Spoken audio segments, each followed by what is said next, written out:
Oh, JC, where are JC you? Barnett, we know you've been waiting to talk to Brian Schirn, and he's on the show today. We're with Brian Schirn. We're going to be discussing 30 years of prosecuting criminals in Los Angeles. And he's a childhood friend of Andy's. He is a So we're childhood going to friend be of digging Andy's. into that shit. Yeah, you're going to find out some dirty secrets. We're going to do that on the next hour. Wonderful chaos. Bye-bye.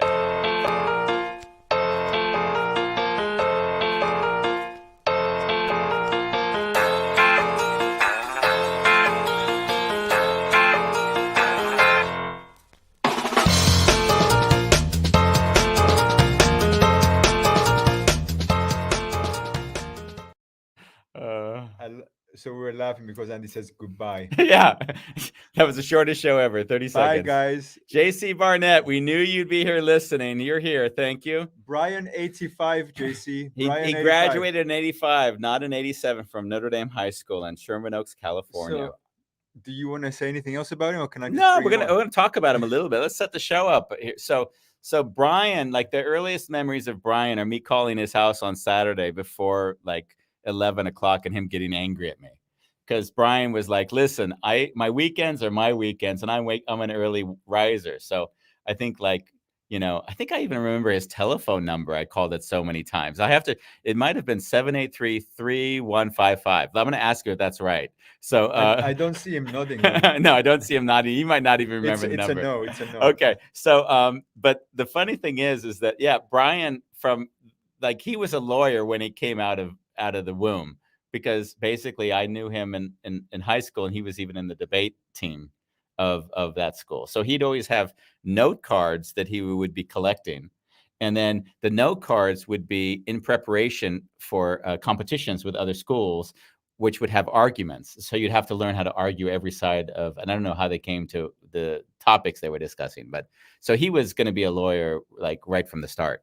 So not only a lawyer, a prosecutor. And for the last 30 years, he's been a prosecutor at the Los Angeles courthouse, which you got to imagine, if you're going to choose a courthouse, it's going to have some pretty crazy type of cases. Then they're going to come through Los Angeles. You've got a lot of the, the serial killers.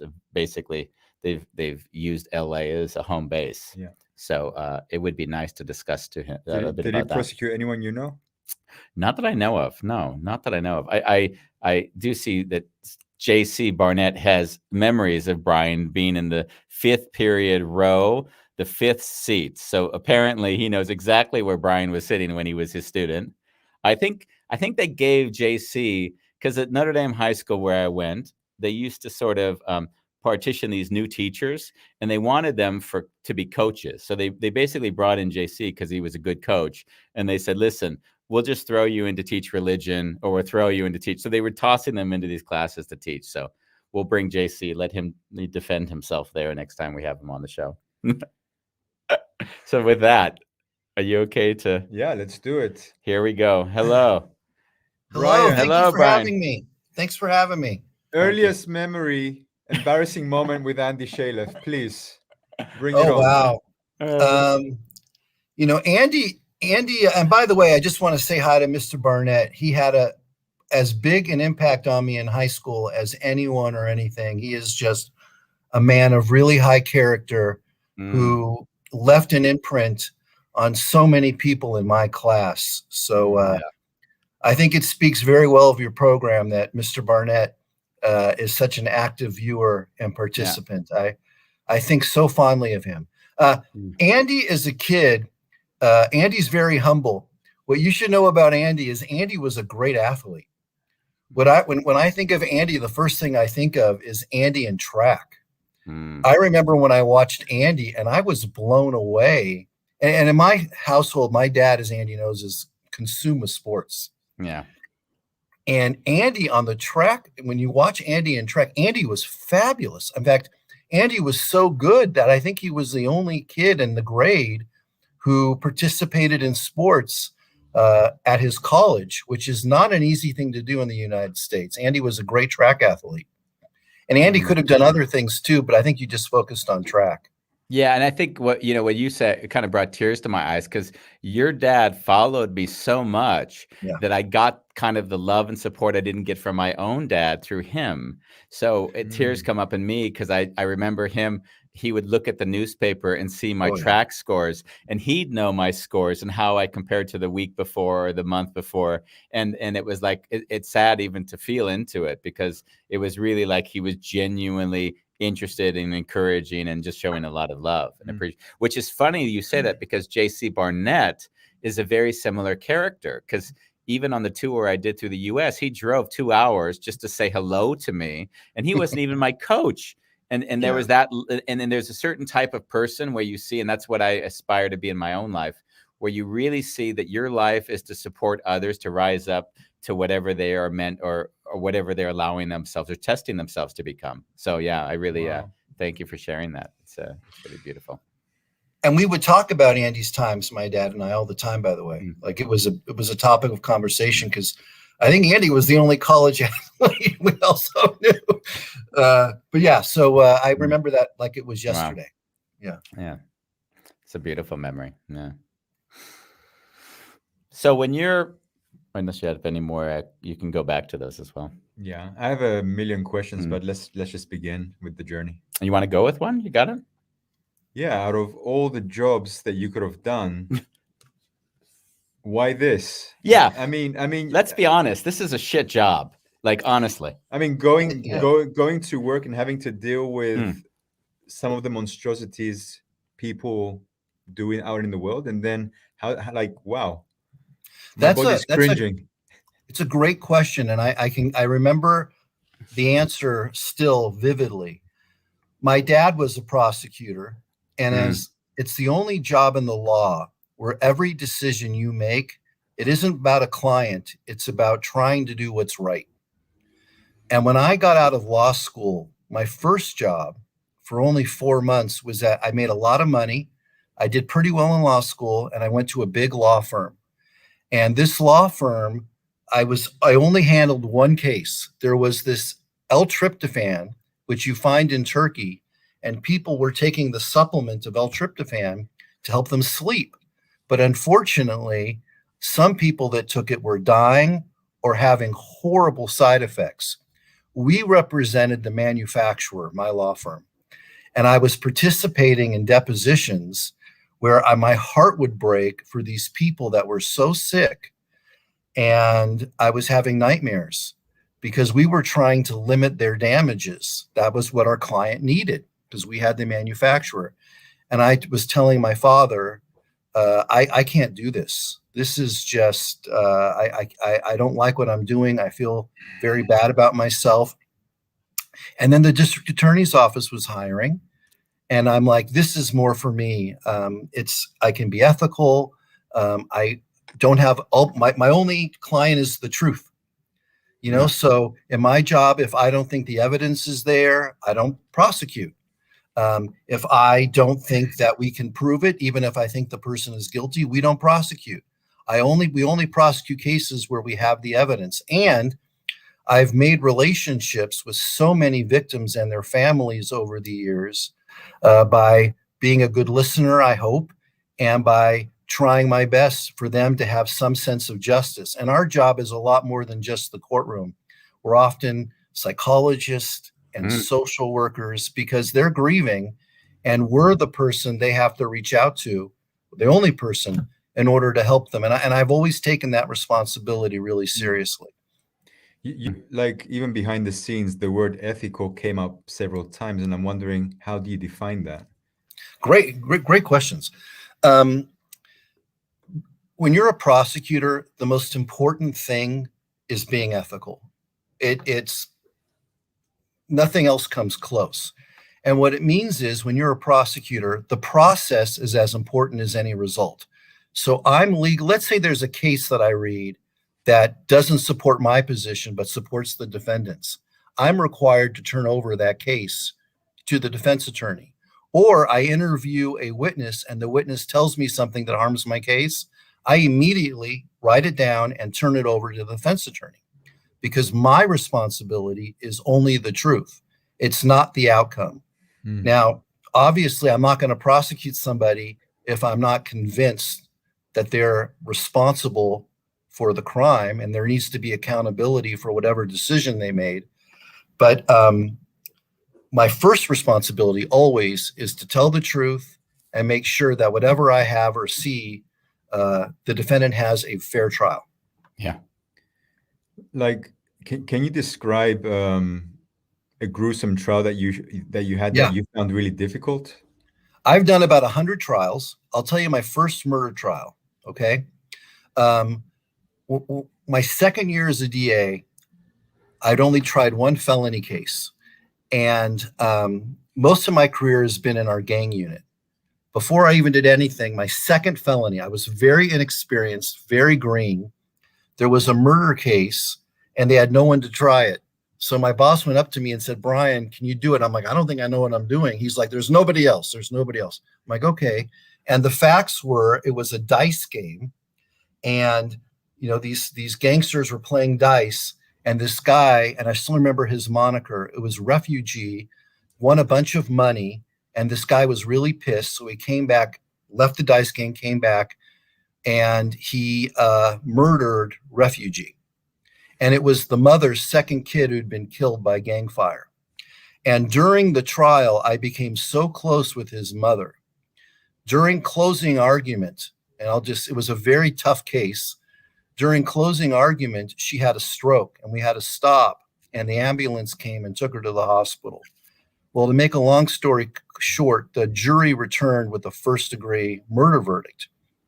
And there were two great things. The judge, who was a former prosecutor, called my dad, and who does this, and said, your son was fabulous. He did a really good job. And it touched me so much because my dad did this, and for the judge to do that. But more importantly, I drove to tell the mother, who was in Huntington Memorial Hospital in Pasadena, about the verdict, that the person that murdered her son was held accountable. And she couldn't talk because she had a stroke. She grabbed my hand, squeezed it, and just started crying. And it was that moment that I knew that this was a calling for me, that I wake up to work and I love what I do, like you guys do. And this was what I was meant to do. And I still keep in touch with her and her son, although she actually passed away a few years ago. But her son, Ollie, and I still keep in touch. Wow. Yeah. So that's, who can say they get these type of rewarding experiences in their job, right? Yeah. Like, you're giving me the image that, like, there's so much love in you and compassion that I'm like, fuck, that this is not what I would project when I think about America, lawyers, prosecutors. Like, I have another image but based on, you know, whatever comes my way in terms of movies and books and articles. So this part I've never encountered. Well, to be a good prosecutor, it's a lot more than just what you see on TV. Yeah. What's just as important is how you deal with the victim and family. I've mostly done murder cases, and you're dealing with people who are grieving. And because I've done gang cases mostly, most of the time their child was killed, oftentimes randomly. And they're trying to heal. They're trying to just wake up and breathe. And, you know, I've had my mother lost her brother at a very young age. And so our job is multifaceted. It's a lot more than just going to court, I think. Yeah. And I try to, well, now that I'm a manager, I try the best I can to instill this into the lawyers that I'm lucky enough to work with. There's a balance in there that I would think is incredibly hard, because in a way it's like a paradox. In order for you to do your job well, you need to be utterly compassionate and supportive and loving. And at the same time, if you allow that to become too much in your system, it would overwhelm you and you would break down, I assume. So how does one balance the needing to be there fully for the client and taking care of yourself? You know, like anything you experience, you kind of learn how to compartmentalize. Yeah. You know, in order to do my job for as long as I've done it, I've become pretty good at understanding and appreciating that what I do in court, I've got to be focused. And you really do have to be focused. Like what you're doing right now is what I do, literally. You listen to what I say and then you follow up with the question. That's what a good trial lawyer does. You're focusing in on the witness, listening to what they say. And I do it like you're doing right now. It's just a conversation for the jury. And I try to be organic and authentic. When I'm with the jury, my whole thing is I want them to know that I am a truth teller and that they can trust me. And that's how I tried all my cases. But then you're right. Then when you're done and the family comes to you and they're saying, how's it going? And they're crying. You have to quickly morph into something else. And it was hard at first, but over time you learn how to kind of compartmentalize and fill both roles. And I'm at the point now where it's hard not to take it home, but I got much better over time. I guess it's like a psychologist who's helping their patients. Yeah. You have to learn how to go home and not let that consume you, or you're not going to be so good at your job and you're going to be very unhealthy emotionally. Do you ever bring the files home with like the murder pictures and everything?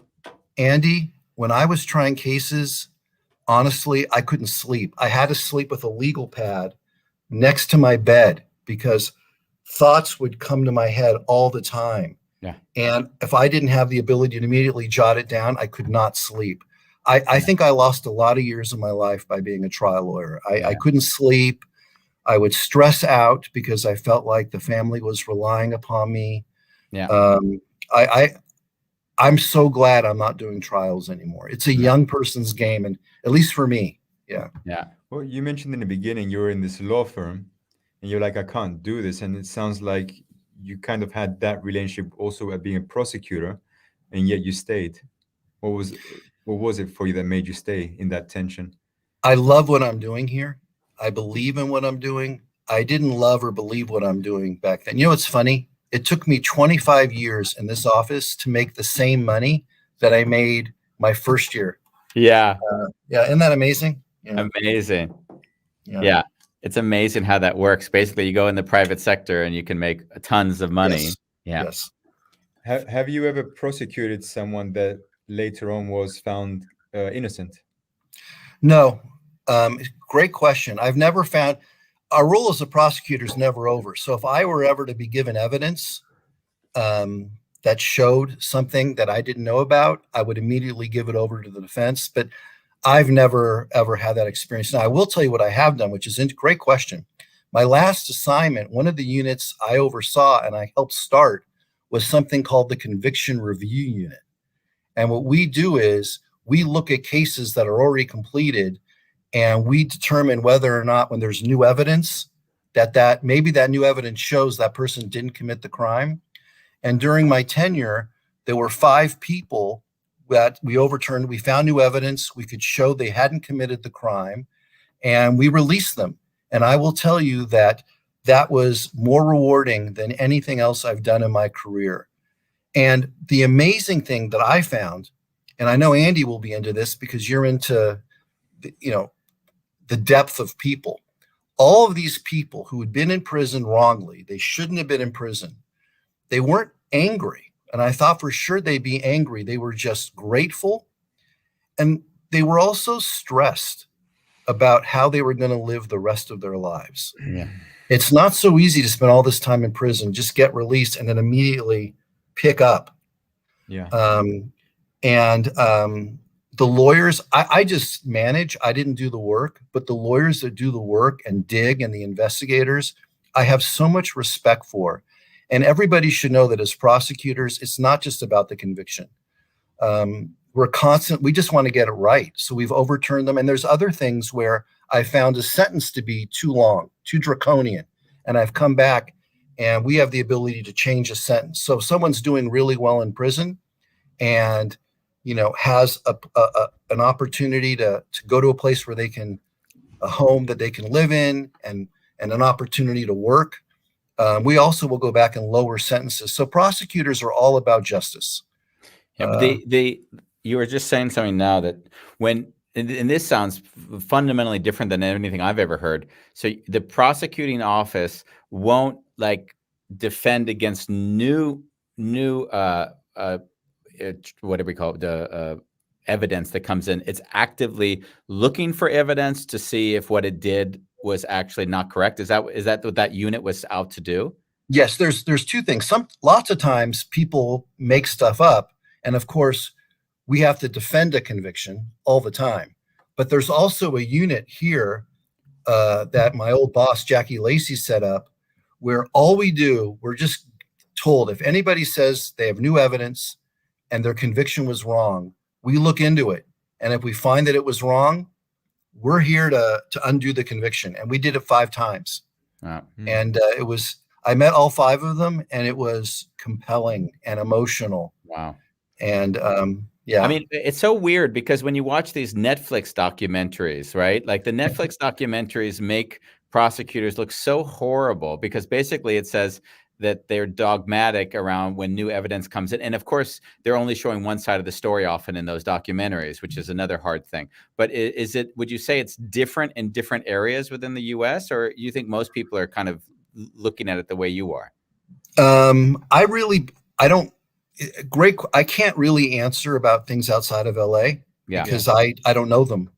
But I can tell you that here in LA, we are, almost everybody is like this. Is everybody like this? Of course not. Okay. But are the vast majority, without a doubt. Without a doubt. Have you ever been threatened by anyone that you were prosecuting? Yeah, that was my big question. Yes. In fact, I had to leave. The first time I was in gangs, I tried this guy who was a leader of a gang called Venice 13. And the day he was convicted, we intercepted jail calls where he was saying he was going to have me killed. And all throughout Venice, there was graffiti that was sprayed that said 187 DA. And 187 is the penal code section for murder.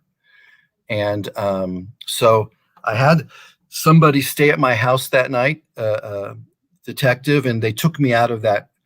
After that, that was the last time I tried cases against that gang. But I have to admit, when I heard the jail calls, and I knew he was a shot caller, so he had the power to direct others to do whatever he wanted, that was the only time I was nervous. The other time, I was trying a misdemeanor spousal battery case. And so it's kind of minor. And the defendant was a firefighter. And his wife was lovely. She was a nurse. And the wife was beaten up. And I was trying the case. And I cross-examined the firefighter. And I think I got under his skin when I was cross-examining him. And then there was a break. And he jumped out of the witness chair. And he tackled me to the ground. And I learned that I'm not very tough because he certainly got the better of me. And his lawyer had to pull him off of me. Wow. And so those would be the two. Yeah. And what happened to him then? Because of course now he has a second assault because he's assaulted you as well. Yeah, they ended up detaining him for the rest of the trial. I didn't want to prosecute anything or file anything. Okay. But they detained him for the rest of the trial, and the jury found him guilty. He had a horrible temper. Did the jury have to be sent away after they saw him do this to you? Because the jury didn't see it. The jury didn't see it. Okay. The jury had left, and he was out of custody. So he just, when he was walking back to his seat, he just tackled me. Wow. And fortunately, the defense attorney was like 6'6" and a big guy, and the firefighter was my size, but a lot stronger than me. So I mean, you never, because I have to think to myself, if you've prosecuted 100 murderers, then I would sleep at night being scared shitless that someone's going to say, hey, that guy put me in jail, I want revengeance. Like that would be a thought that would be lingering in the back of my head, but that wasn't true for you. You know what's interesting, Andy? What's interesting is defendants, when they're convicted, they don't blame the prosecutor. If they blame anybody, they tend to blame their lawyer. Yeah. Why didn't you do this for me? Why didn't you do this? Because they have a relationship with them. They're the ones they're talking to before the trial, and then during the trial. It's going to be okay. It's going to be okay. So they're kind of trying to pacify them in a way. Well, it could be something like maybe they didn't testify on their own behalf, And they're mad because they wanted to testify, but their attorney said, for a lot of good reasons, you shouldn't testify. Like when you testify, for one example, if you have a prior record, it comes out to the jury. Or so there's so many strategic reasons. So, but what I've learned is they don't get mad at us. They get mad at the poor defense attorneys. Wow. I've always felt it's about the system in itself. When someone commits a crime, sending them to jail, as opposed to exploring. Like I kind of have a saying. I don't think there's bad people. It's just people doing stupid shit.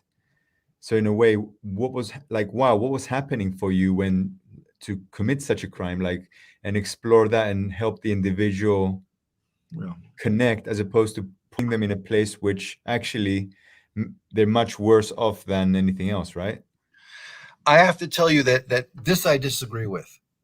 I don't think there's a lot of purely evil people, but I am really positive there are some people that I have prosecuted. You know, like the guy I was talking about in Venice, we had tapes of him. He was evil, where he would take dogs and cats and kill them slowly and would laugh as they would die. And he would film it. And you looked in his eyes and it looked like he had no soul. Thank God there's not many people like that. But I have prosecuted people that have no regard for human life. They're evil to the core. And I really don't believe, and again, I don't think there's many people, thank God, but if they're ever out of prison, I am positive that all they will do is hurt people. And if you met them, you would quickly pick up on this. Clearly. Quickly.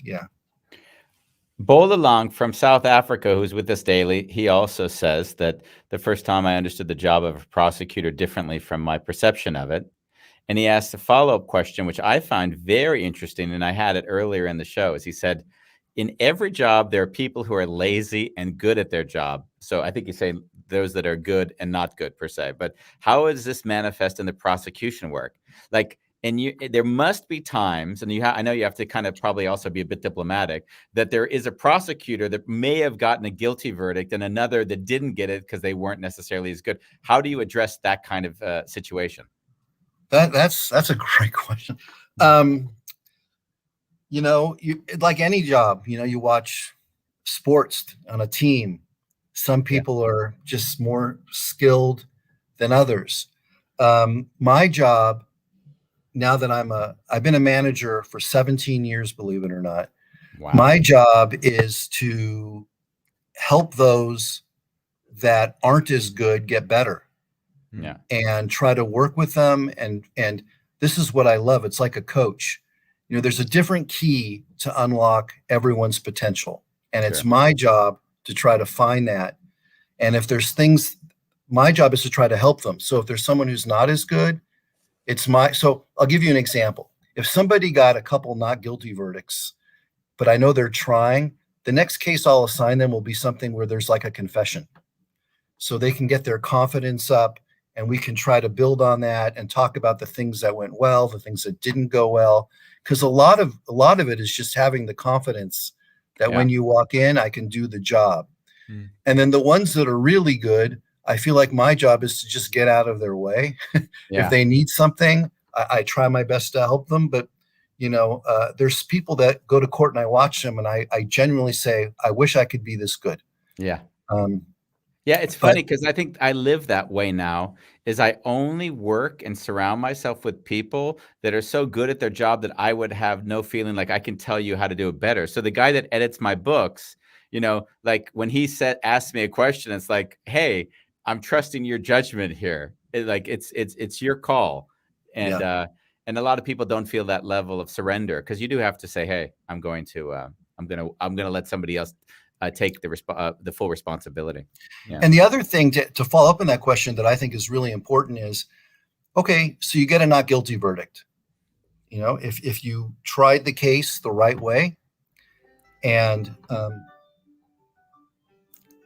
if you tried the case the right way and you didn't get the right result, that's okay. The jury has the ultimate say. As long as we do what's important and what's right, it doesn't matter. Let's have a quick discussion. What does this ringtone say about Brian? This is a very interesting ringtone that I've never heard before. What would you say, Bambos? Yeah. Well, since you're asking the question, what are you projecting? I'm projecting that this ringtone says he needs something subtle enough that when he's in a difficult or uncomfortable situation, it doesn't disrupt what he's in, so that he can continue forward without having to break in. That would kind of be my take on it. Mr. Private Investigator. Would that be a good assumption or not? No, to be honest, I'm so bad with technology, I wouldn't even know how to change a ringtone. And I just got transferred here, so I don't even I don't even. That's good. I don't get many calls. Everybody tends to call my cell phone as opposed to the work line because I give out my cell phone. And I think fixed landlines disappeared I don't know how many years ago. Yeah, they don't exist anymore. I have a work phone and a personal phone, and everyone tends to call that. Phone boxes. I don't know where phone boxes are nowadays either. I've seen a couple, but anyway. What question we had? I think we lost our. I like what Bulalang is saying. Bulalang asked another question. He's following up on my question. I wonder whether those evil people were born like that, or whether they were shaped by their experiences. Yeah. What are your feelings on that? When you're looking at this in the eyes of a stone cold killer, are you thinking to yourself, this guy was born with something innate, or do you think his parents and the society and the gang and that shaped and formed him? I think it's both. Mm-hmm. I think that, gangs are territorial. Like every gang is I'll give you an easy one, like 18th Street. It's all about controlling whatever your neighborhood is. That's what they're about. I think some people, you can see it when you're younger. Some people just are not as nice as others, but it's both. So you may be born that way, and then through circumstances maybe you live in a very poor area. Maybe you're a single parent who has to work all the time, so you don't have someone to look after you, and the gangs kind of become your extended family. Yeah. I mean, there's a lot of things that come into play, and I think usually it's a combination of each. And the other thing that's interesting is there's a lot of people that have murdered, and then they go into prison and they realize they made a mistake and they kind of reform. And then there's other people who murder and they go into prison and they murder more even though they're in prison. Yeah. So there's a lot of different, there's a lot of divergences here. Yeah. When you watch an NCSI show, would you ever watch an NCSI show, or is it like I've never seen one. It's a show that sort of shows what a prosecution office would look like, theoretically, what it would be like for him in his daily life. You've never watched one? I will not watch legal shows. I find them to be completely inaccurate. And the only thing I watch I watch sports and news. And nice, because one of the graduates from Notre Dame High School, there's a new show, NCSI Hawaii. Jason Antoon, who was a year below or two below me, he's now in that show. So basically, he's going to pretend to do the job you do. Oh, yeah. I know it does very well, right? That show, those shows do well. Yeah, they do well. Yeah. They're just the show of homicide investigations and things. Well, if they've got time to watch that, they've got time to watch our show, right? Yeah. It's funny because we asked another guest who was doing a lot, and it was a divorce lawyer who came on, and we asked if she'd watched any film around divorce, and she's like, absolutely not. I would never spend any time. It's almost too painful. Why would I continue the pain past what I need to? Yeah. Interesting. And that's how I feel. I don't want to, I live it during my professional time. So during my free time, I find it mostly so inaccurate. In fact, if you like to, the best show I've seen that I watched is called Bosch. Yeah, I watched Bosch a bit. Yes, I think that's the most accurate show I've seen. Portrayal. Yeah. So you have a skill set. You're really good at argument and putting together a case. How did that help you get married? That's so funny. I got lucky. I got very lucky. And I've learned that with my wife, 25 years of marriage, I've learned that when in court, you're always have the opportunity to kind of, I've never tried a case where I know I don't have the evidence, but with my wife, I never do have the evidence. It's the opposite. Yeah. So I was about to say, like, that was the intention. Like, if there's an Yeah. argument, how the hell do you get out of that one? Yeah. Huh? All the You rules sub- go out the window. you submit Yeah. and you say you're right and I'm sorry. And I love you. And I love you. And I'm lucky. She's I'm very, very lucky in so many ways. And that's just another way I've been very blessed. What's her name? So Megan. Megan, did you hear that? Yeah. And we have 2 daughters who are 22 and 20. So I'm the only male presence in the home. I And our remembered 3 how dogs. I remember how enthusiastic Brian was because I went to their wedding party and I met his parents-in-law and we really had this wonderful talk together. And Andy looked at me and he just looked at me and he's like, Andy, it's amazing how you've Yeah. connected with these people so immediately. So that's That how wasn't the show- easy, Andy. That wasn't easy. Well, consider it part of movie magic. Truly. You talked a lot about gangs, and it's interesting for me because you threw out names so matter of fact. So how many gangs are there in LA? Oh, hundreds and hundreds and hundreds. There's hundreds and hundreds of gangs? The gang problem in LA is horrible. It's horrific.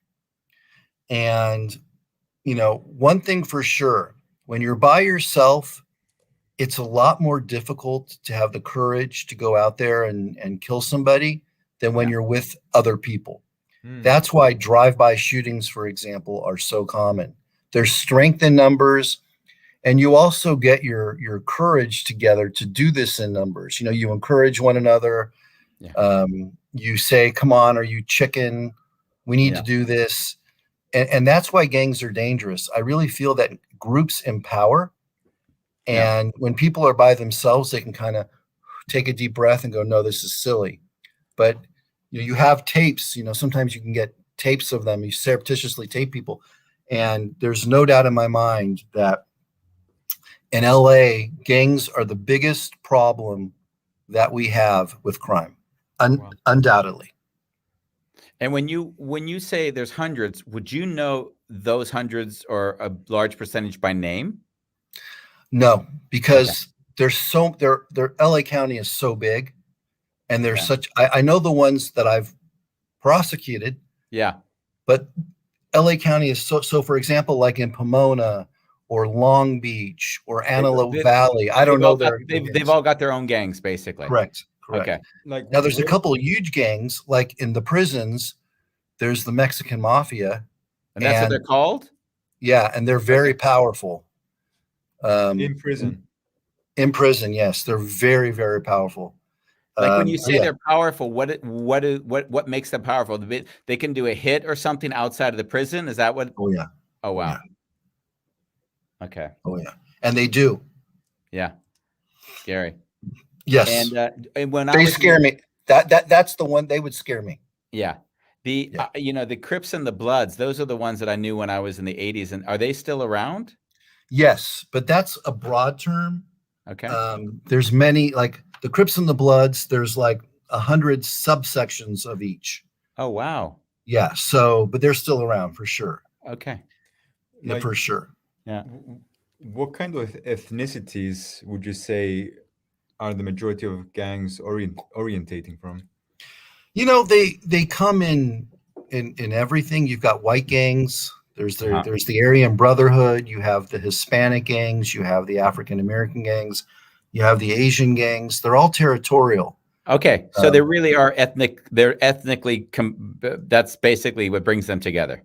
Correct. Yeah. Correct. Wow. Yeah. And what do they all have in common besides being a gang?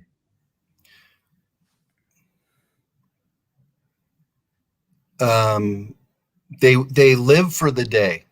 Wow. They don't think about tomorrow. Yeah. They live about only thinking about the present. And one thing that's always interesting is you can tell on a lot of these people, they never realized or thought about the consequences of the decisions they've made. And then when they get caught, you can almost see like, holy shit. Now there's some that are just so evil, but there are some they're like, I never, like a driver in a drive-by is as liable for the shooting as the shooter. Is that And right? they may think, yeah, and they may think I didn't shoot this person, I just drove them to the crime scene, and I'll, oh my God, so I'm also facing the same sentence because you're what's called legally an aider and abettor, and so you're just as liable as the shooter. Wow. So they don't know that now they're facing the potential. But in general, if those two people were tried, the one that was driving, would they tend to get the same prison sentence as the shooter? Yes. Fascinating. Yeah. Wow. Yeah. I always it seemed so obvious to me on one level that we all search for some level of belonging in community. So it's like fulfilling a human need, and it's done in a way that just is totally dysfunctional. That's just sort of seems beautifully said. Yeah. And the murder rate right now is higher than it's been in a long time in LA. Yeah. It's really bad. Do you have so many murders coming in that you can't manage them? I mean, do you ever guys get overwhelmed so that it's like, wow, we're like, we don't have enough people to Yes. Yes. Wow. Yeah. I mean, right now in my office, we have people handling 30 murder cases. That's impossible. Yeah. You can't give those cases the time and attention they need with that type of volume. It is impossible. So, and then you've got, say, a celebrity who has an incredible defense team, which means you would have to put up more time and energy just to prosecute that one individual. Yeah, we have a major crimes unit that deals with those. Like, for example, I have a very good friend who's trying that billionaire Robert Durst right now. Okay. Like, I think there was a show called The Jinx. Okay. And they have a smaller caseload. Typically with gangs, they don't have the money to do that. Oh, yeah. But yeah, I mean, you can't handle 30 murders and do a good job. It's impossible. So how do you handle it? You do the best you can. You hope that you're not doing back-to-back trials, because if you are, you don't have the time you need to prepare and familiarize yourself with everything. Will you ever get pulled in, like as a second in a trial or something, because you're needed for some expertise? I could. It hasn't happened, but when I was in gangs, I'm no longer there now. I'm in a division called Major Narcotics. When I was in gangs, I was constantly, every afternoon, I spent the afternoon watching trials so that I could help the lawyers answer questions. Sometimes they just needed validation, like, did it go okay? Yes. Yeah. Wasn't that defense attorney or that judge a jerk? Yes. Whatever they needed, I tried to be there for them, because I know that they're doing all the tough work. So my role, I think, was to just support them in any way that I could. It's kind of fascinating, because when you talk about it that way, it's like a snapshot of the most intense moment in a person's life, or one of the most intense. And it's all coming down to this 30, 40, maybe a few hours. Who knows how long a trial would be. And it's almost like their life is being determined in this short period of time. And there's an intensity for everyone that's playing in it that it's like, but imagine that being every single day of your life, playing in the most intense moments of these other individuals' lives. It's got to wear on you. Yeah, I marvel at the people who are doing this.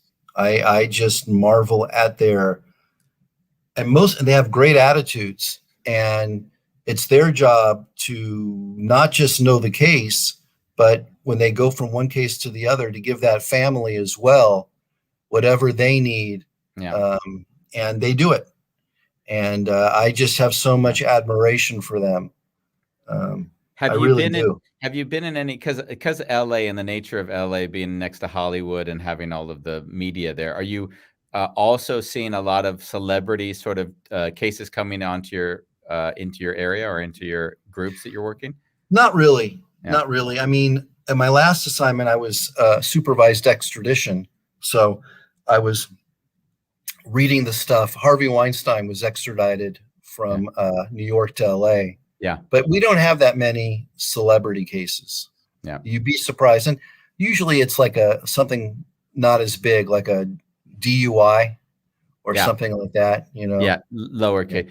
Bolalong, again from South Africa, says when Brian is said about gangs is the same reason that he thinks the political parties are dangerous compared to independent politicians, which is interesting. So basically he's saying if you get enough people together that have power and authority over other people, that they won't wield it with grace and love. There is power in numbers. Yeah. You know, there's a reason that groups are formed. Mm. And I think there's a lot of power in having a group. Mm. So yeah, I mean, the politics here right now in our country are certainly divided, and when I watch the news, I've never seen our country so divided politically, and it makes me very very nervous. Yeah, it's sad. I view it daily, and when you look at things, and another word I'm always conscious when I say things, I also sometimes have to explain them to Bambos. There's a term that's used, sentencing guidelines. Yeah. So basically, how long people are being put away for these crimes. Now, there's been a lot of the talk about these minor infractions with drugs where people have been, and then you'll see people with major things that are going away for very short times. So how do you kind of reconcile that now? Because as we evolve, we're like, marijuana is legal, and yet there's people sitting in prison today because they smoke marijuana. Well, in LA County, we dismissed 60,000 cases 2 years ago. So there's 60? nobody sitting there's nobody sitting in prison on a marijuana case in LA County. So when you say you dismissed, would they have been in prison, or would they have been going? No. Possessing marijuana in LA County, even before that, is the same as a traffic ticket. Okay. So now in other jurisdictions and other places, I don't know, but I can tell you in LA County, and I'm now in charge of major narcotics, there's nobody doing time on marijuana cases. Wow. And sentencing guidelines, like are there sentencing guidelines you look at and you say, it just doesn't feel right? Not because it isn't stated in the law, but just in your heart says, this just doesn't feel right for this crime. Does that happen when you're looking at this stuff? No, I actually think they're pretty reasonable.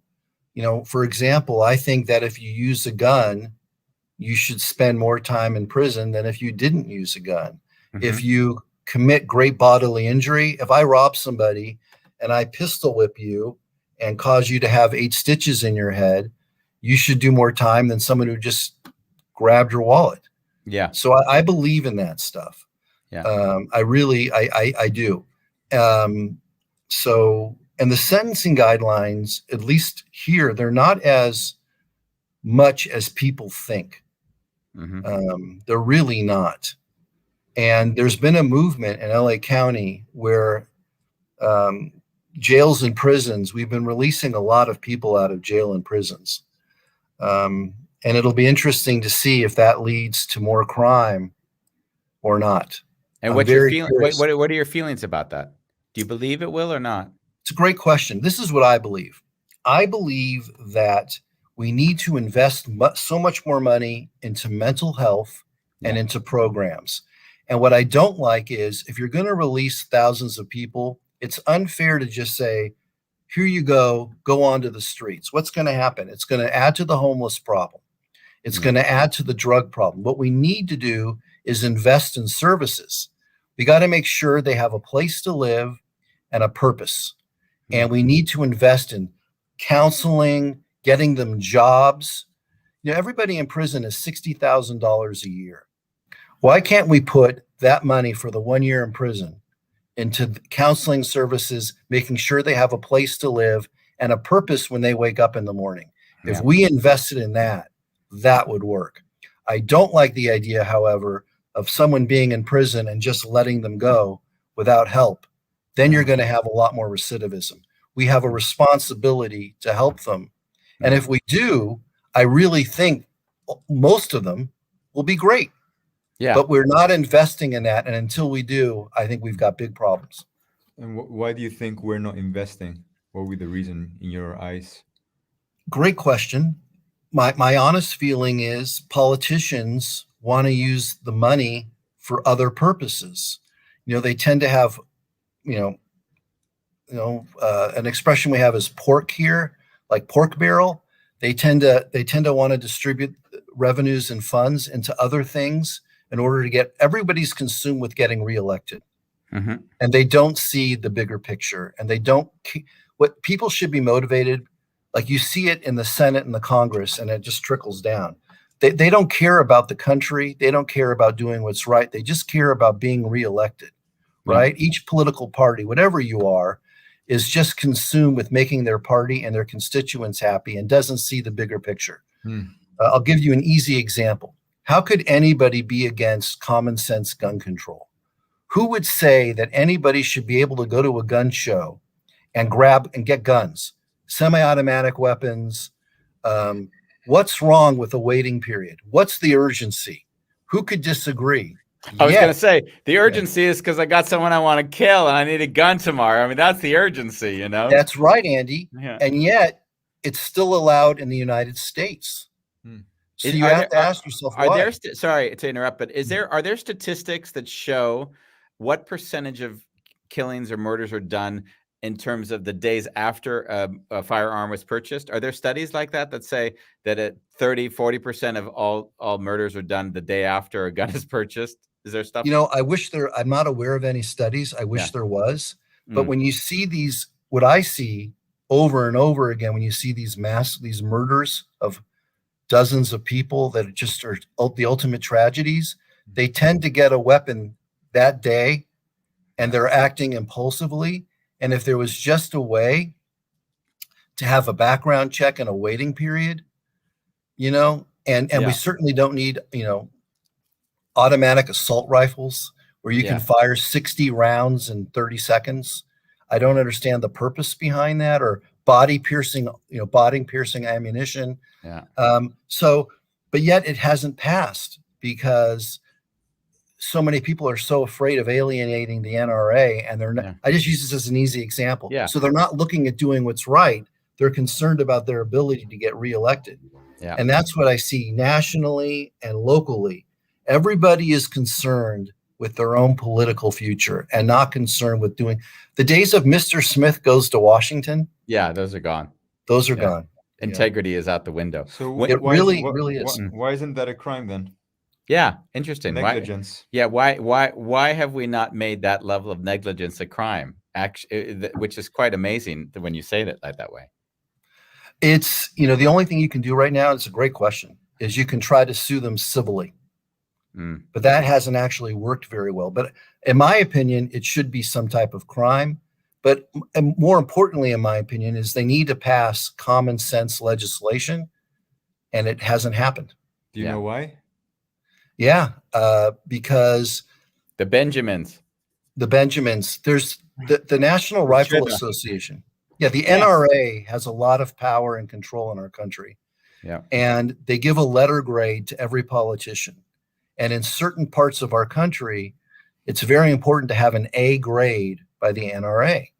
And so they're not willing to do anything to upset them. And I'm just giving an example. No, I mean, it's an obvious example, which is just, it makes my stomach turn. Common sense is not very common, they say. No, it's not common nowadays. You leave your office and you walk on the streets of LA and it is a shit show. Like, I can't tell you how amazed I was at the level of homelessness that's rampant, like on a level that I think if I try to explain it, like I can't give words to. I turned down one street with Ronnie and I was scared shitless. And I'm in a car with locked doors. I said, Ronnie, and I know Ronnie's, she's from Indonesia. So she's used to kind of like from her childhood, there was also a bit of people living on the street, but she's saying, Andy, like, this is worse than Indonesia right now. Like I thought that America. So when there's those type of environments, they must be breeding, because no one's thinking about, hey, I'm not going to, there must be violence going on in these places and crime, or how is that? I work downtown Los Angeles. I can't walk anywhere because there are so many homeless people. And as a result, there's also a lot of crime. and a lot of drugs.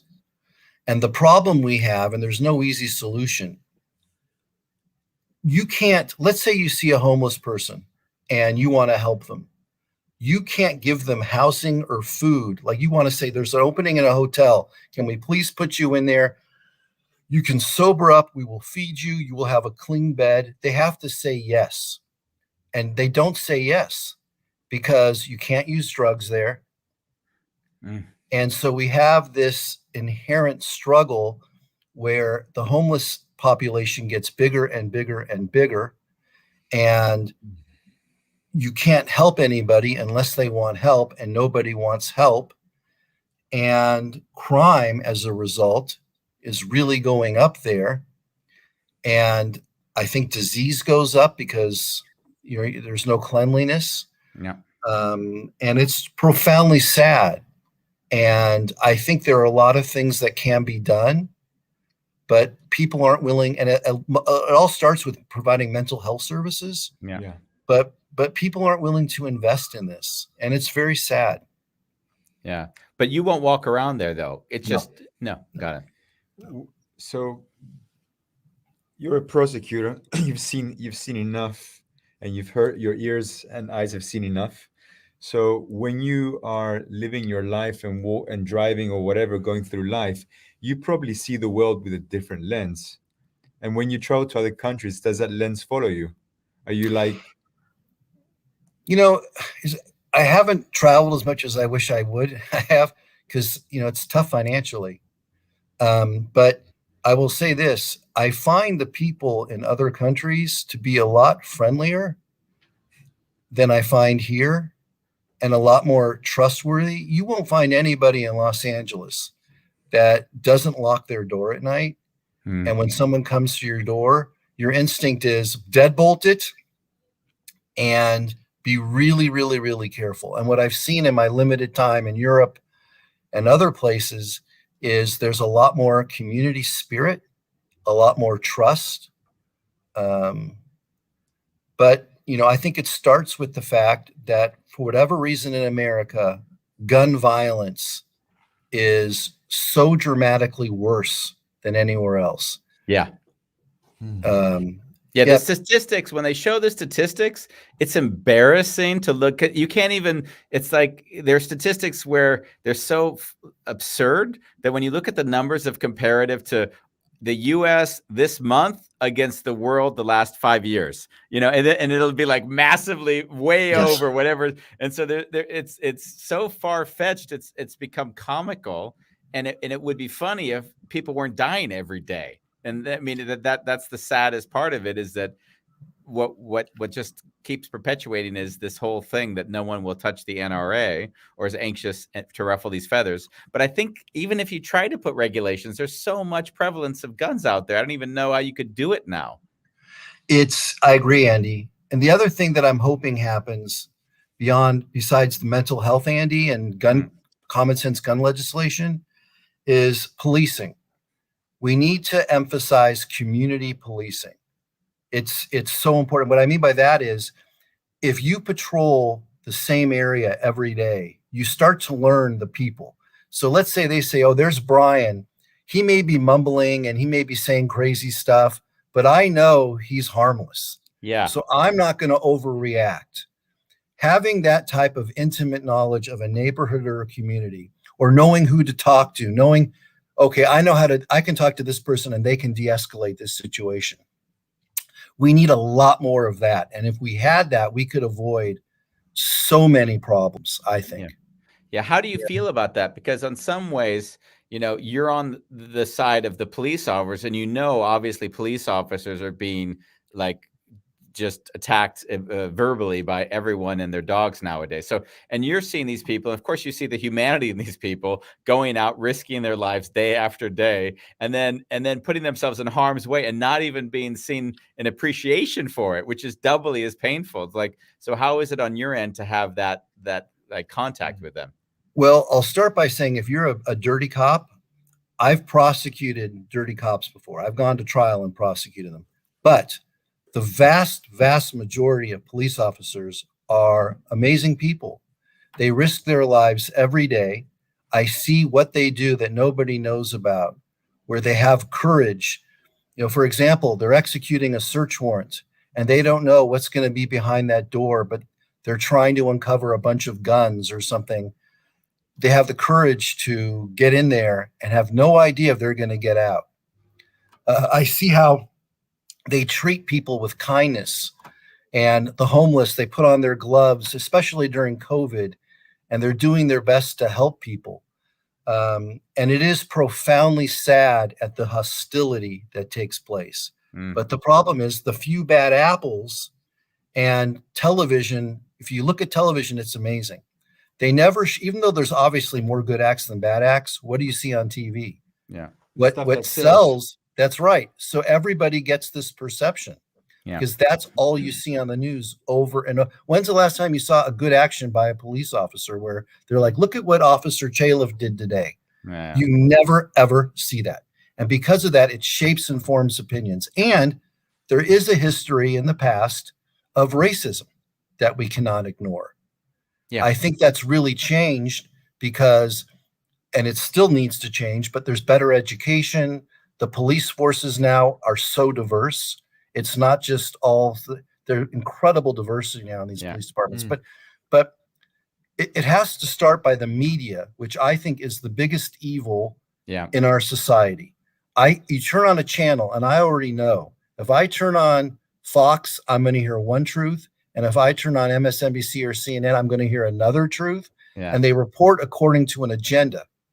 And I wish they would just report the facts. Yeah. It's two different worlds when you watch the news. And that's really, really, really sad. Yeah. Yeah. It's really sad. Which is why we don't watch the news. Yeah. Well, I almost sort of was watching it, of course, during the Trump era, because I was almost like, it was like this bad train wreck and I couldn't get my eyes off it, seeing like, this is going to, where is this going to crash? And the funny thing is the insurrection, I was relieved. I'm like, okay, that was it. Like, not knowing that there could be more, of course, coming. But at that moment, it's like, wow, I thought it'd be so much worse than this. Like, that was my story. My narrative was like, it's going to be so bad that just an insurrection, that's not that bad. I thought someone would trigger Trump and he would push the button. Who knows? I could have gone so many ways. The one thing that's hard for me in life, and this is not only with police, it's with everything and everyone, is that I'm always aware that there's biases that I'm not aware of in myself, but they're so endemic. And so in a weird way, it's no matter what the police start to learn or grow, there's always going to be ways in which they're not treating African Americans and whites and Hispanics the same, because they'll be inbred. I don't want to like label it in the negative, because then we start judging. I want to state it exists because we can't see what we don't know. And that's the wondrous space I try to live in myself, where I'm always discovering new biases or new prejudices that I wasn't even aware that I had. And I don't know how that shifts in the police force or even in your prosecuting offices. Every human being has implicit biases. And I think it starts, Andy, by saying what you just did. You have to acknowledge that they have them, they exist, and that all of us have these implicit biases. I think that's the first thing. And then the second thing is you have to have training so that when it comes up, you start to recognize, oh, wow, I'm forming a judgment. So I think it's a combination of, one, you have to do what you just did and acknowledge that it's a part of all of us, so that you're receptive to understanding it's a truth. And then two, we have to do training. And then three, I think it's critical that police departments have diversity. Because if it's all the same person, that's very unhealthy and leads to problems. But if you have a diversity, if you're white and your partner is black, or your partner is Hispanic, the partners become so close, and you start to realize, okay, everyone's just a human being and we're all doing our best. Yeah. And so I think having a police force that reflects your community and reflects society is critical. And now we're really starting to do that. Yeah. Because what was happening is people become police officers at a really young age. When you're 21, 22, 23, you know nothing. Exactly. You don't Yeah. have the life experiences yet, and you have a gun and a badge. Oof. And you don't have the life experiences yet to make these decisions. And some people lived in areas where they haven't been exposed to different types of people. Yeah. And so the first time they're exposed to them is when they see them on the streets. And they're That's a scared, recipe- and they're scared out of their head, and now they need to defend Yes. themselves. Yeah. And that's a recipe for disaster. Totally. So I think it should start with, you don't come on patrol until a minimum age. Yeah. There has to be, life is the best teacher. Yeah. And so there has to be life experiences. There has to be the proper training. Yeah. Assessments. Yes, exactly. I think that's something I wish we could change, but there's a practical problem too, which is, at least in LA, nobody wants to be a police officer anymore. Yeah. Why would you? Yeah. My God. Right. So when you get them, you want them. Yeah. It's truly like they're not getting enough applicants. Yeah. I can So imagine. they're having to compromise. Yeah. Well, we've gone over our hour. I shot by, but thank you for joining us. It was really great to be with you. Andy, I love you. It's great seeing you. And I'm just so glad and great meeting you.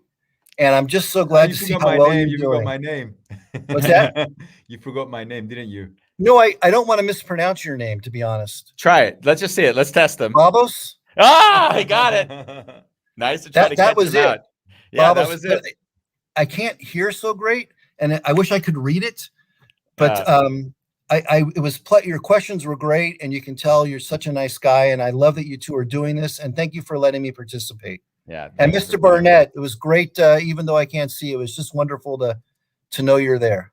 Thank you, JC. He taught you history, by the way, just to make sure. He did. He wanted to make sure that was specified. It wasn't religion, it was history.